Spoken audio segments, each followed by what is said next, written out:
இந்த பாடத்தை நான் பலமுறை இன்னும் சில நேரத்துல அந்த மிஸ்டேக் பண்றேன். நம்ம இந்தியன் ஏர்லைன்ஸ் மீன்ஸ் எனி இந்தியாவுக்குள்ள போகிற டொமஸ்டிக் ஏர்போர்ட்ல சூட்கேஸ் எடுத்துட்டு போனா வெளியில வரும்போது நாசமா வருது. போட்டு தூக்கி அடிக்கிறானுங்க. நல்லா புதுசா சூட்கேஸ் போடும், வெளியில வரும்போது ஸ்கிராச்சோட வரும். சரி, எல்லா சூட்கேஸும் வீணாயிருச்சு. சரி, புதுசா சூட்கேஸ் வாங்கணும். அப்ப நான் யோசித்து அதுக்கு கவர் வாங்கணும்னு சொல்லிட்டு அமேசான்ல போய் ஆர்டர் போடுறேன். ஆர்டர் போட்டு பேமெண்ட் போட்டு வெளியில வந்துட்டேன்.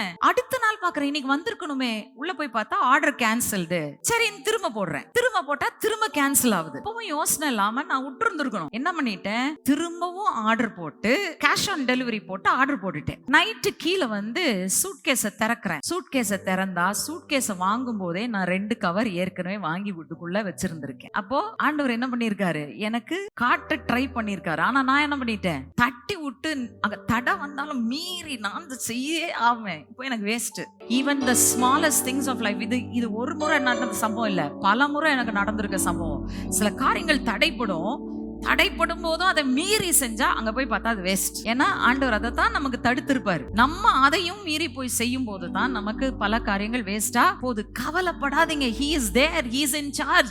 அவர் பார்த்து கொள்வார், எல்லாவற்றையும் ஏற்றதாய் உங்களுக்கு செய்து முடிப்பார்.